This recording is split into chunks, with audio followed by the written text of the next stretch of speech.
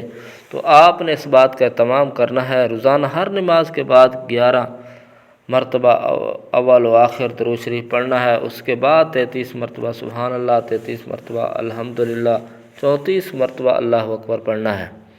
تسبیح 100 دانوں والی لے لینی ہے۔ اب ایک دانہ اپنے ہاتھ سے پکڑ کر اس پر پڑھنا ہے یا غنی یا اللہ، پھر دوسرا دانہ پکڑ کر پڑھنا ہے یا غنی یا اللہ۔ اسی طرح 100 دانوں والی یہ تسبیح آپ نے مکمل کر لینی ہے۔ یہ مکمل پڑھنے کے بعد آپ نے پھر اول و آخر درود شریف پڑھ کر 11 مرتبہ خصوصی طور پر اللہ کی بارگاہ میں اپنی جو بھی پریشانی ہے، مشکل ہے، کسی بھی قسم کی تنگی ہے، وہ اس کے حوالے سے اللہ پاک سے دعا کرنی ہے۔ انشاءاللہ اس عمل کو اپنی زندگی کا معمول بنانے کی برکت سے گھر میں سے ہر قسم کی پریشانیوں، مشکلات سے نجات حاصل ہوگی اور ہر قسم کی بیماریوں، پریشانیوں سے انشاءاللہ آپ کو شفا حاصل ہوگی۔ آپ کے رزق میں، آپ کی دولت میں اللہ پاک وسعت اور برکت عطا فرمائیں گے، اور آپ کا جو بھی کاروبار ہوگا اس میں بھی انشاءاللہ اللہ پاک ضرور ترقی فرمائیں گے۔ یہ بہت ہی زیادہ مجرب اور آزمودہ عمل ہے۔ اس کے ساتھ آپ نے کوشش کرنی ہے کہ دن بھر چلتے پھرتے اٹھتے بیٹھتے اگر آپ فری ہیں، آپ کا کوئی کام ایسا ہے کہ آپ کی زبان اس میں استعمال نہیں ہوتی، تو آپ استغفار کی کثرت کریں۔ چلتے پھرتے اٹھتے بیٹھتے باوضو حالت میں استغفار جاری رکھیں زبان پر، انشاءاللہ آپ کی ہر قسم کی پریشانی، مشکل اللہ پاک دور فرما دیں گے۔ اگر ایک شخص بھی صرف استغفار اپنی زندگی کا معمول بنا لے تو اس کی زندگی تو اللہ پاک جنت عطا فرما دیں گے، اور اس کی زندگی ہر قسم کی پریشانیوں کو اللہ پاک دور فرما دیں گے۔ جیسا کہ قرآن پاک میں اللہ پاک نے واضح فرمایا، جو استغفار کرتے ہیں ان کے لیے آسمان سے بارش کرتا ہوں، رزق میں برکت عطا فرماتا ہوں اور ان کو اولاد عطا فرماتا ہوں۔ اسی طرح بہت سارے علامات اللہ پاک نے قرآن پاک میں سورہ نوح کی آیات میں ذکر فرمائے ہیں۔ اگر ہم استغفار کی کثرت کریں تو ایک تو استغفار کی برکت سے ہمارے جتنے بھی گناہ ہوں گے اللہ پاک گناہوں کو دھو دیں گے، اور ان گناہوں سے ہمیں اللہ پاک آزاد فرما دیں گے، اور ہمیں ان گناہوں سے توبہ کی توفیق عطا فرمائیں گے، اور سچی توبہ ہم کر لیں گے تو انشاءاللہ اس کے بعد گناہوں سے ہمیں پاک بچا دیں گے۔